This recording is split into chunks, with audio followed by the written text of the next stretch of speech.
Bismillahirrahmanirrahim. Assalamualaikum warahmatullahi wabarakatuh. Perkenalkan, nama saya Muhammad Ishak Jailani dengan NIM S1S12042. Di sini saya akan menjelaskan dua pokok bahasan dari mata kuliah aljabar linear. Pokok bahasan pertama adalah dot product. Dot product adalah bentuk perkalian antara dua vektor yang akan menghasilkan skalar. Dot product dapat ditulis A dot B, yang artinya adalah dot product dari A dan B. Nah, rumusnya dari dot product itu adalah A dot B sama dengan panjang A kali panjang B kali cos theta, yang dimana tanda mutlak A ini disebut dengan panjang vektor A, tanda mutlak B ini adalah panjang vektor B, dan theta yang dimaksud adalah sudut di antara A dan B. Ini tetanya, ini panjangnya, ini panjang B-nya.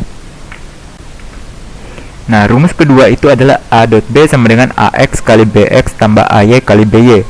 Jadi AX dikali BX tambah AY kali BY. Langsung saja ke contohnya. Di sini terdapat vektor A itu 10, vektor B 13, dan sudutnya adalah 59,5 derajat. Yang dicari adalah dot product dari vektor ini. Nah, cara pertama itu kita gunakan A dot B sama dengan panjang A kali panjang B kali cos theta. A dot B itu sama dengan 10 kali 13 kali cos 59,5. 10 kali 13 kali 0,5075 yang sama dengan 65,98 dan sama dengan 66 jika dibulatkan. Cara kedua, kita akan menggunakan A dot B sama dengan AX kali BX tambah AY kali BY, yang sama dengan minus 6 kali 5 tambah 8 kali 12. Nah, kenapa minus 6? Jika kita melihat soalnya ini dengan baik-baik, kita akan melihat angka 6 di sini, yang ada di garis ini. Nah, di garis ini, itu terdapat di kuadran kedua, yaitu ketika Y positif dan X sama dengan negatif. Jadi, jangan heran ketika X-nya ini ditulis dengan angka minus di depannya. Jadi minus 6 kali 5 minus 30, 8 kali 12 sama dengan positif 96. Minus 30 tambah 96 sama dengan 66. Hasilnya sama dengan cara yang berbeda. Nah, jika terdapat siku-siku, ketika terdapat dua vektor yang membentuk siku-siku, maka dot produknya adalah 0. Nah, kenapa? Kita langsung saja lihat contohnya. Di sini ada 16, 12, 12, 9. Nah, ketika kita menggunakan cara 1, A dot B itu kan sama dengan panjang A kali panjang B kali cos theta. Nah, cos theta-nya itu adalah cos 90. Cos 90 itu adalah 0.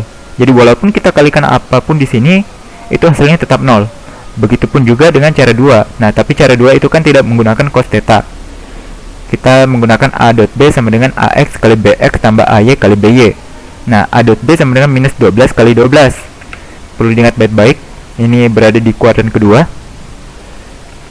Nah, minus 12 kali 12 tambah 16 kali 9 sama dengan minus 144 ditambah 144, yang hasilnya adalah 0. Jadi, ketika kita mendapatkan sudut siku-siku di dalam vektor tersebut dan kita mencari dot produknya, maka hasilnya adalah 0. Nah, bagaimana dengan 3 dimensi atau lebih? Nah, langsung saja ke contohnya. Carilah besar sudut yang terbentuk dari vektor-vektor ini. Jadi di vektor A itu adalah ada 4, 8, 10. B-nya itu di vektor B 9, 2, 7. Dicari sudutnya.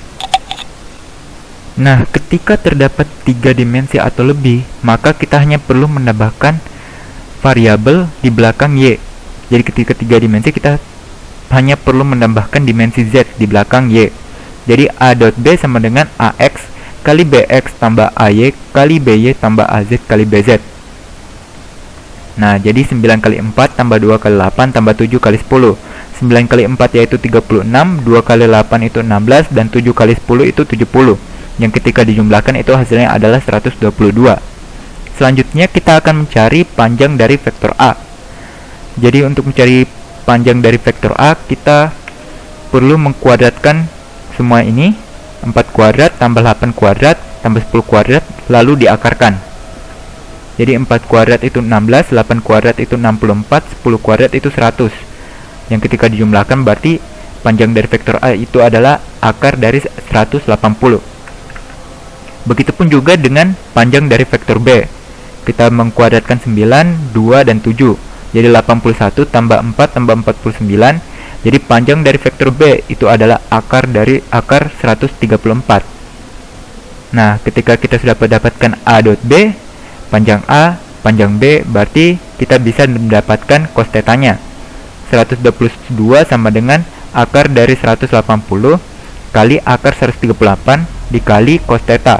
Berarti cos θ sama dengan 122 dibagi akar 180 kali akar 134. Lalu cos θ sama dengan 0,7855. Dengan cos θ sama dengan 0,7855, maka kita dapat mengetahui bahwa θ atau sudut yang dibentuk dari kedua vektor tersebut adalah 38,2 derajat. Itu saja penjelasan mengenai dot product. Selanjutnya adalah penjelasan mengenai cross product. Baik, pokok bahasan kedua adalah cross product. Cross product A cross B dari dua vektor adalah vektor lain yang berada pada sudut siku-siku keduanya. Nilai dari cross product sama dengan luas area jajar genjang yang terbentuk dari vektor A dan vektor B. Jadi di sini terdapat area jajar genjang. Nah, luasnya itu setara dengan panjang atau nilai dari A cross B.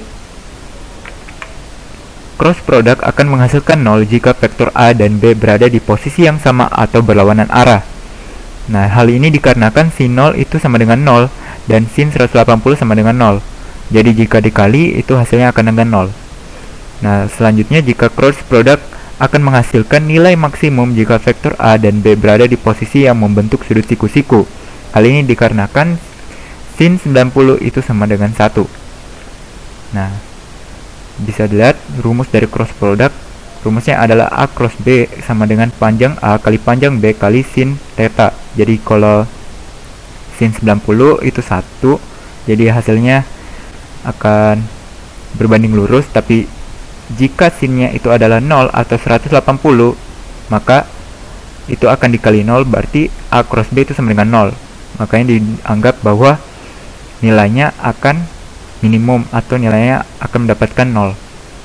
Nah, keterangan dari lambang A mutlak A ini itu adalah panjang atau nilai dari vektor A. Kalau mutlak B ini artinya adalah panjang atau nilai dari vektor B. Sedangkan sudut θ ini adalah sudut yang terbentuk dari vektor A dan B. Nah, rumusnya itu adalah CX sama dengan AY kali BZ kurang AZ kali BY. Nah, kalau CY itu sama dengan AZ kali BX kurang AX kali BZ. Untuk CZ itu sama dengan AX kali BY kurang AY kali BX. Nah, langsung saja ke contohnya. Carilah cross product dari A 2, 3, 4 dan B 5, 6, 7. Nah, langsung saja CX itu kan AY kali BZ kurang AZ kali BY. Nah, Y-nya ini 3, habis itu BZ-nya 7, jadi 3 kali 7.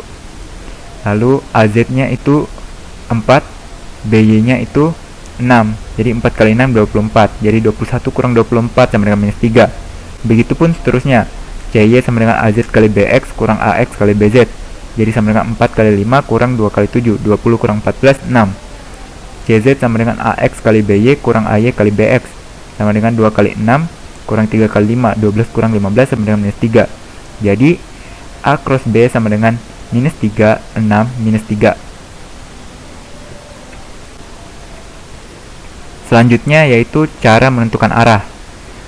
Cara menentukan arah vektor itu adalah dengan menggunakan kaidah tangan kanan. Kita memposisikan jari telunjuk sebagai vektor A, jari tengah sebagai vektor B, dan ibu jarinya itu sebagai hasil dari cross productnya, arah cross product dari vektornya. Jadi seperti ini. Selanjutnya, untuk dapat menghitung cross product vektor secara mudah, kita dapat menggunakan fitur yang terdapat dalam kalkulator.com. Nah, di sini kita menggunakan soal yang sebelumnya, di mana vektor A itu nilai X-nya itu 2, nilai Y-nya itu 3, nilai Z-nya itu 4. Vektor B-nya itu nilai X-nya 5, nilai Y-nya 6, dan nilai Z-nya 7. Nah, kita tidak perlu capek menghitung lagi, kita hanya tekan saja ini. maka langsung terdapat hasilnya. Jika terdapat vektor A dengan nilai X 2, nilai Y 3, nilai Z 4, dan vektor B nilai X 5, nilai Y 6, dan nilai Z 7, maka cross produknya adalah minus 3, 6, dan minus 3. Baik, itu saja penjelasan dari saya. Mohon maaf jika terdapat salah ucap kata.